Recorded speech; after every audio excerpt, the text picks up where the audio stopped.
அனைவருக்கும் வணக்கம். Welcome to lotus NEET biology Tamil YouTube channel. நம்முடைய யூடியூப் சேனலில் இன்றைக்கி நம்ம பார்க்க போகிற வீடியோ, மனதிற்கும் அறிவிற்கும் நடக்கக்கூடிய போராட்டத்தில் யார் வெற்றி பெறப்போவது. ஸோ இதை பற்றி தான் பார்க்க போகிறோம்.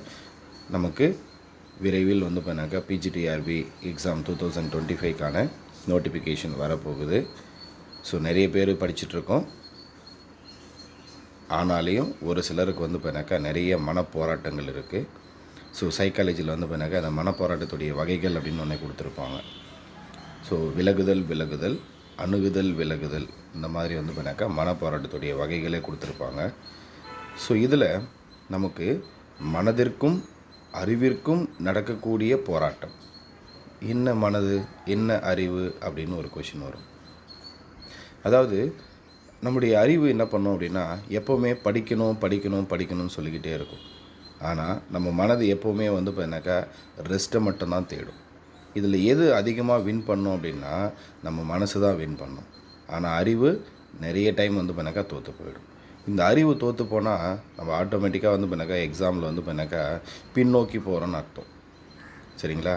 அப்போது நம்ம ஃபஸ்ட்டு என்ன பண்ணணும் அப்படின்னா, மனசை நம்ம அறிவால் கண்ட்ரோல் பண்ண கற்றுக்கணும். ஃபார் எக்ஸாம்பிள் பார்த்தீங்கன்னா, மார்னிங் தூங்கி எழுந்து படிக்கணும் அப்படின்னு யோசிப்போம். நாளைக்கு பார்த்தீங்கன்னாக்கா மார்னிங் நான் 4 o'clock எழுந்து படிக்கணும் அப்படின்னு நான் யோசிக்கிறேன் அப்படின்னா 4 o'clock அலாரம் வைப்போம்.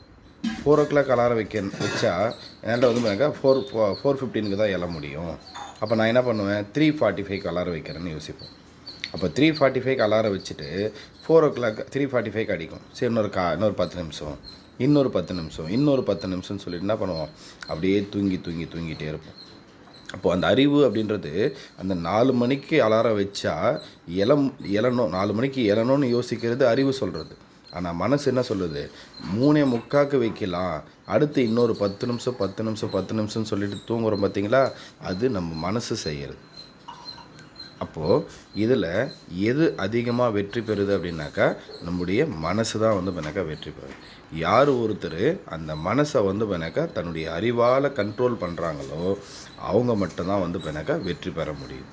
அப்போ ஃபஸ்ட்டு நம்ம என்ன பண்ணணும் அப்படின்னா, நம்முடைய மனசை நம்ம கட்டுப்படுத்த கற்றுக்கணும். அதே மாதிரி படிச்சுக்கிட்டே இருப்போம். சரிங்களா?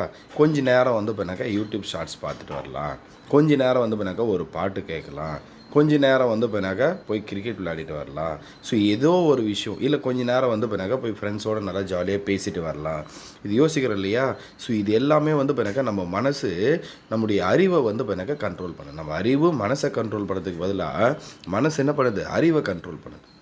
அப்போ ஃபஸ்ட்டு நம்ம என்ன பண்ணணும் அப்படின்னா, நம்முடைய அறிவை மனசை கண்ட்ரோல் பண்ண வைக்கணும். நம்மளுடைய அறிவு நம்முடைய மனசை கண்ட்ரோல் பண்ணணும். அப்போ என்ன பண்ணணும் அப்படின்னா, எனக்கு இப்போதைக்கு கிரிக்கெட் விளையாடுறது அவசியம் இல்லை, இப்போதைக்கு நான் யூடியூப் ஷார்ட்ஸ் பார்க்குறது அவசியம் இல்லை, எனக்கு எது தான் முக்கியம், என்னுடைய படிப்பு தான் முக்கியம் அப்படின்னு சொல்லிட்டு நம்ம அறிவை பண்ணாக்கா மேலோங்கி வச்சோம் அப்படின்னா, நம்ம அறிவு நம்மளுடைய மனசை கட்டுப்பட்டுடுச்சு அப்படின்னாக்கா ஆட்டோமேட்டிக்காக என்ன பண்ணுவோம், வெற்றியை நோக்கி போவோம். யாரெல்லாம் அடுத்து வரக்கூடிய ஒரு 6 மாதத்தில் இல்லை பண்ணாக்கா ஒரு 4 மாதத்தில், ஏன்னா மொத்தமே அவ்வளோதான் இருக்கும் நமக்கு எக்ஸாம். நான் சொல்கிறது 6 மாதன்றது ரொம்ப அதிகமாக சொல்லிட்டேன். சரிங்களா? நமக்கு அடுத்த மாதம், இது ஜூலை மாதம், அடுத்த மாதம் நோட்டிஃபிகேஷன் சொல்லியிருக்காங்க, நமக்கு நவம்பர் மாதம் எக்ஸாம்னு சொல்லியிருக்காங்க. அப்போ இருக்கிற இந்த டியூரேஷனை யார் ஒருத்தர் பண்ணாக்கா தன்னுடைய அறிவை வச்சு பண்ணாக்கா தன்னுடைய மனசை கண்ட்ரோல் பண்ணுறாங்களோ, தூக்கம் எனக்கு இம்பார்ட்டண்ட் இல்லை, பொழுதுபோக்கு எனக்கு இம்பார்ட்டண்ட் இல்லை, ஃப்ரெண்ட்ஸோடு உரையாடுறது எனக்கு இம்பார்ட்டண்ட் இல்லை, எனக்கு மொத்தமாக இம்பார்ட்டண்ட் எது அப்படின்னாக்கா என்னுடைய படிப்பு மட்டும்தான்.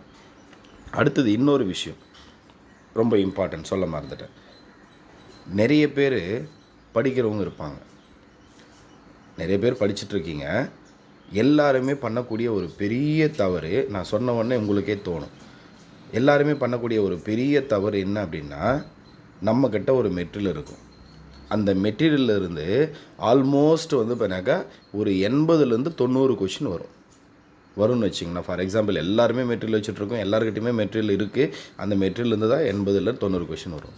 ஆனால் மொத்தம் மேஜருக்கு எவ்வளோ கொஷின், 110 கொஷின். அந்த 80 to 90 கொஷின் இருக்குது பார்த்தீங்களா, அந்த மெட்டீரியலை யாருமே படிக்க மாட்டீங்க. என்ன பண்ணுவோம் அப்படின்னா, அந்த பேலன்ஸ் 20 கொஷினுக்குது பாருங்கள், அது எங்கேருந்து வரும்னு தேடிக்கிட்டே இருப்போம், நேரத்தை வீணாக்கிக்கிட்டே இருப்போம். சொல்கிறது புரியுங்களா? அப்போ அறிவுன்றது நம்மக்கிட்ட இருக்கிறத ஃபஸ்ட்டு படித்து முடிச்சிடணும். நம்மக்கிட்ட இருக்கிற மெட்டீரியல்லேருந்து எந்த கொஷின் வந்தாலும் நம்ம வந்து பார்த்தாக்கா தவறு பண்ணிடக்கூடாது.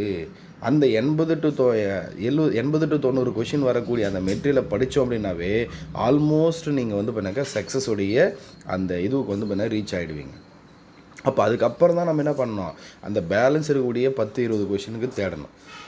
அதை விட்டுட்டு ஃபஸ்ட்லேருந்தே என்ன பண்ணிகிட்ருப்போம், அந்த 10 கொஷின் இல்லை அந்த ஒரு கொஷின் எங்கேருந்து வந்தது, அந்த ஒரு கொஷின் எங்கேருந்து வந்து ஐயோ அந்த ஒரு கொஷினுக்கு எங்கிட்ட மெட்டீரியல் இல்லையே அப்படின்னு சொல்லிட்டு அதுக்கே தேடிக்கிட்டு இருப்பாங்க. ஒரு சிலர் என்ன பண்ணுவாங்கன்னா மெட்டீரியல் மொத்தத்தையும் கலெக்ட் பண்ணிவிட்டு அதுக்கப்புறம் தான் படிக்கிறேன்னே சொல்லுவாங்க. அது ரொம்ப ரொம்ப தவறு. ஸோ ஃபஸ்ட்டு நம்மக்கிட்ட என்ன இருக்கோ படிக்க ஸ்டார்ட் பண்ணுங்கள். சைமல்டேனியஸாக வந்து பண்ணாக்கா நீங்கள் மெட்டீரியலும் கலெக்ட் பண்ணுங்கள். அதை விட்டுட்டு நான் வந்து பண்ணாக்கா மொத்த மெட்டீரியலும் கலெக்ட் பண்ணிவிட்டு அதுக்கப்புறம் தான் வந்து பண்ணாக்கா நான் படிக்கவே ஸ்டார்ட் பண்ணுவேன் அப்படின்னா நீங்கள் மொத்த மெட்டீரியலும் கலெக்ட் பண்ணுறதுக்குள்ளே ஆல்மோஸ்ட் வந்து பண்ணாக்கா 1 month இல்லை 1.5 month போயிடும். அதுக்கப்புறம் இருக்கிற டியூரேஷனை வச்சுக்கிட்டு நம்மளால் வந்து பண்ணாக்கா கம்ப்ளீட்டாக வந்து பண்ணாக்கா படித்து முடிக்க முடியாது. அப்போ இருக்கிற மெட்டீரியலை வச்சு படிக்க ஸ்டார்ட் பண்ணுங்கள். உங்கள்கிட்ட இருக்கிற மெட்டீரியல்லேருந்து எந்த கொஷினையும் வந்து பண்ணாக்கா நீங்கள் தவறாக வந்து பண்ணாக்கா எக்ஸாம் ஹாலில் அட்டன் பண்ணிட்டு வரக்கூடாது. இதை மைண்டில் வச்சுக்கோங்க. இதை வச்சுக்கிட்டு நம்ம மனசு வந்து என்ன பண்ணுது, எங்கே அந்த 20 கொஷின் எங்கே இந்த 20 கொஷின் தான் தேடுது. ஆனால் நம்ம அறிவு வந்து இப்போ நம்ம மனசை நம்ம கண்ட்ரோல் பண்ணணும். நம்மக்கிட்ட இருக்கிற 80 கொஷின் நமக்கு முக்கியம். அந்த 80 to 90 கொஷின் வரக்கூடிய அந்த மெட்டீரியலை படிச்சுட்டு அதுக்கப்புறம் தான் அதை தேடணும்னு நீங்கள் நம்முடைய மனசை கண்ட்ரோல் பண்ணிங்க அப்படின்னா நம்ம சக்ஸஸ் ஆகிறதுக்கு 100% வாய்ப்பு அதிகம். நன்றி, வணக்கம்.